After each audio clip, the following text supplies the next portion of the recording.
Hello, my name is Jason Snell. Very excited to be here. Thank you for having this conference and the opportunity to present my work.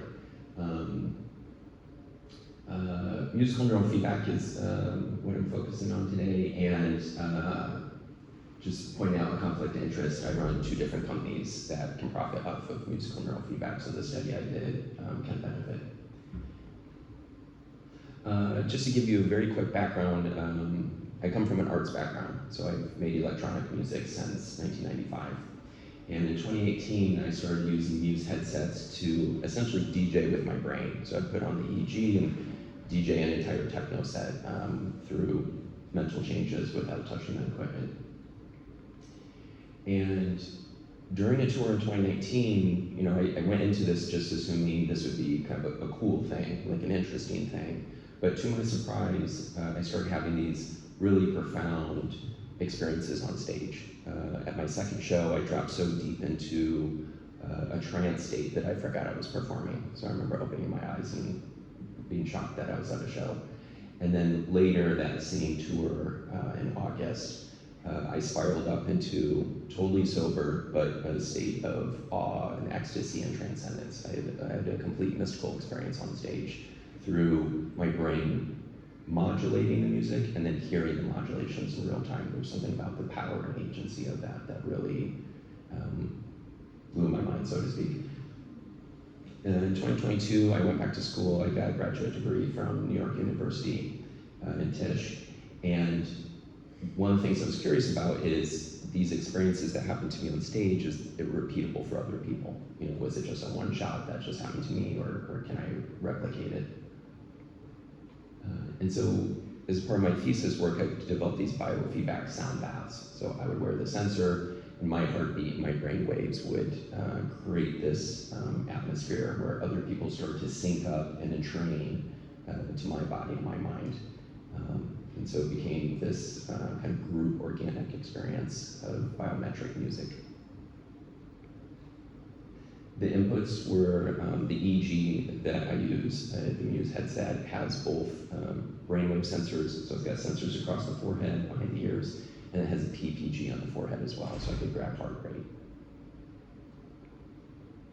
And then the output, there's multiple outputs, so it wouldn't just be music, but also I always have a large subwoofer in the room as well, so you can feel the vibration of the beat, which is being powered by my heart. And then also syncing up my brain waves and heartbeat to the lighting system as well. So it softly pulses at the same rate that my heart is pulsing. And then the color of the light is determined by whether I'm in a stimulated state or a relaxed state. Some of the feedback I got from participants, so again, I'm just wearing the sensor in this one, but as they seem to sync up, it was loss of time, space, and self. So one person said, I was shocked to find an hour had passed. It felt more like 15 minutes. Loss of space was, I forgot where in the room I was or what position I was in. And then loss of self, a participant said, I dissolved out of my body and into the audience. I thought I was lying next to you and co-regulating my heart with yours. I felt like I became you. I don't know if he was tripping, but it was pretty interesting loss of self. And so I wanted to study it more formally, where I started putting the sensors on other people. So I did a study with NYU with a grant from the Roddenberry Foundation. In the experiment, I didn't have a specific thesis. I just wanted to put sensors on people and see what sort of data came from the musical neurofeedback experience that I had been doing in my art practice. So what biophysical changes occurred during. The control was pre-recorded music, so it was just a nice ambient song, something you'd hear in a spa. And then the neuro-responsive version would change based on their mental state, but using all the same sounds. So each, that was the control in the experiment. The sessions, so we had 23 paired sessions. It was my first time doing an experiment, so it wasn't exact, but we did get really clean data on 23 paired sessions. So that means 23 people did both the control and the neurofeedback. 30 people in all did neurofeedback, and 57 people in all did control sessions. It was a pretty short experiment, so 3 minutes prep time, sitting quietly, picking up the biometrics. The session was 12 minutes, and the post was 3 minutes. So it was 18 minutes total. Is that right? 12, 3, yeah. System setup was they're wearing a Muse EEG sensor that went into the Muse software, went into a custom app that I developed to create MIDI notes and MIDI commands, musical commands off of the brainwaves, and then into Ableton, which is where the synthesizer is a software that would, the music would be triggered from there. And we also had an ear clip from M-Wave HeartMath to pick up their heart rate. So the results, we used an MEQ questionnaire, so it's a mystical experiences questionnaire. In many ways, this was just something we tagged on at the end because I was interested in things like loss of space and loss of time. But MEQ typically is used after hallucinogenic experiences. So we were thinking we would just have high marks on the loss of time, loss of space. But to our surprise, people were coming out with these experiences with full, they're categorized as complete mystical experiences. So I was shocked that that was happening even in the course of a 12-minute session. So here we've got the top over, in the neurofeedback, it was around 43 to 39% had complete mystical experiences, just sitting in a room using musical neurofeedback. And then if you go, some people had a really good time just listening to the ambient music as well, so I don't want to shy away from that, but the scores trend much lower if it was the pre-recorded ambient music. The other super exciting thing, which we didn't expect, was really dramatic increases in heart rate variability. And my theory behind this is if I'm talking to someone who really isn't listening or talking back, my system shuts down. If I'm talking to someone I feel super engaged, my system opens up. And so if you're listening to music that is changing based on how you feel about that music, I believe that's what's causing people's nervous systems to open up and relax and become more adaptable. So there's a lot of health considerations with this HRV increase. The EEG was fairly noisy. There was some low-end increases, but I'm not sure if that was noise, so I really just focused on the MEQ scores and the HRV. And then interpretation, looking at these MEQ scores, typically in psilocybin studies, 65% people will have complete mystical experiences.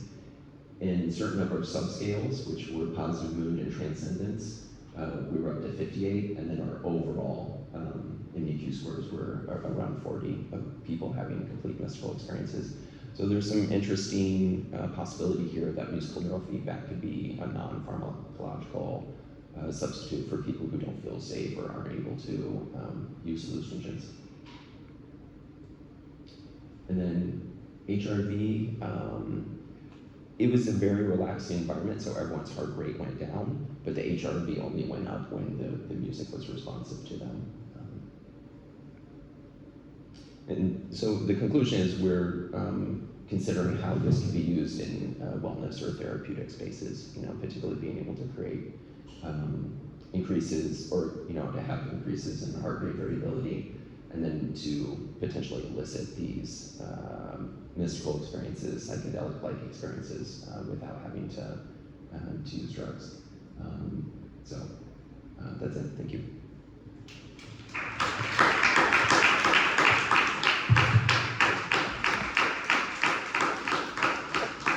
Very exciting experiments. Who would like to discuss? Yes.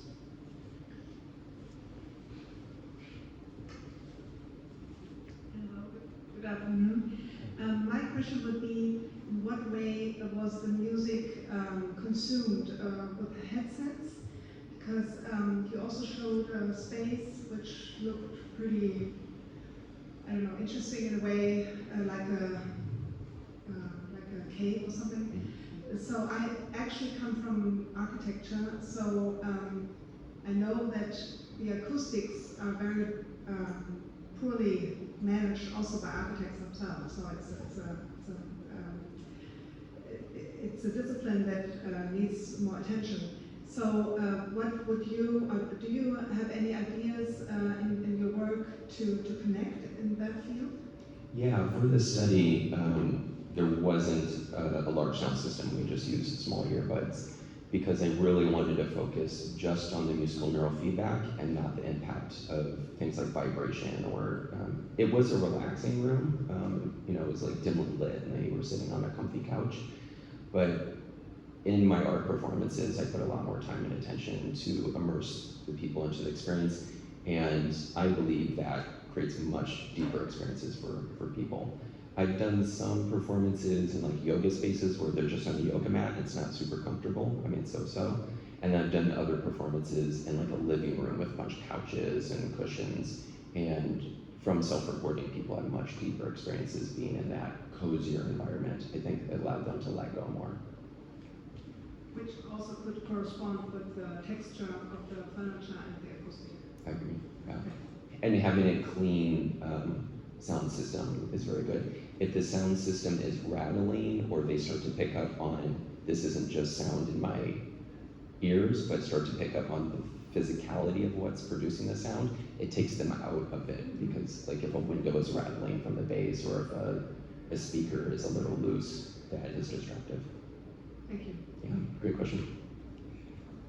So I simply don't know about the neurofeedback music. So how do you approach that? Do you have some baseline sounds or music even that is then being influenced, or who is choosing what's to be heard, what song, what rhythm? So what's coming off of the brain, what I do is I have these different systems to detect the mental state, and then use live oscillations from the brain to trigger notes. Mm-hmm.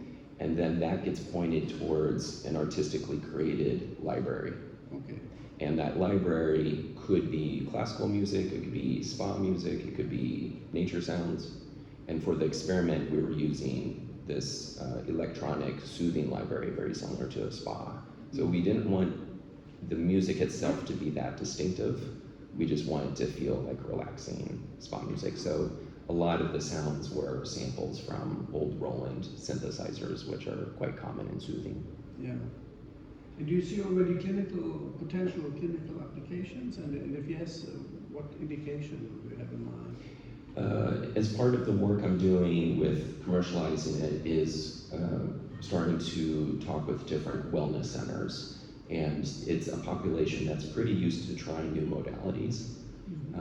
And to have more and more people use it, and then with permission collect data on how they are before a session, after session, but also if they use it many weeks in a row to see what sort of improvements they have.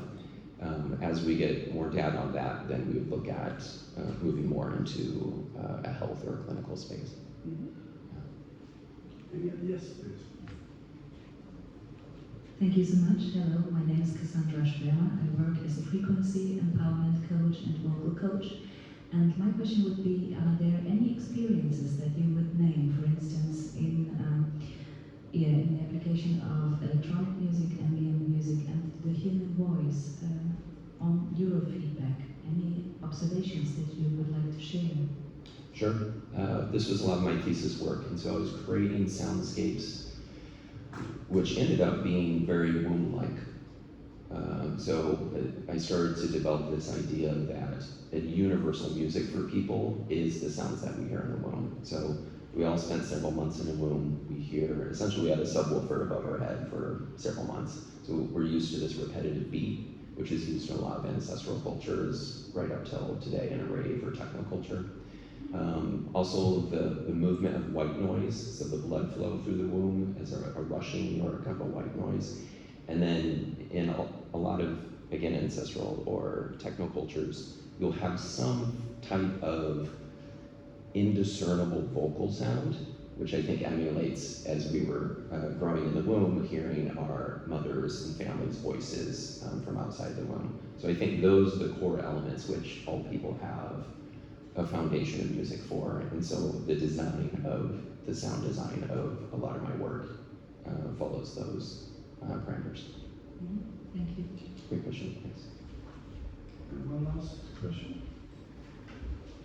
Thank you for your presentation. My name is Anne-Catherine Pümpel. I'm a psychiatrist from Switzerland, and psychedelics are now more and more use in treatment of mental health issues. For example, giving chronic depression or post-traumatic stress disorder or problems with substance abuse.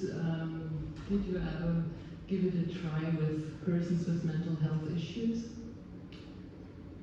We were testing it with a population that didn't identify as having mental health issues, but that's something we hope to do in the future, is to start seeing, is there specific clinical benefits to this?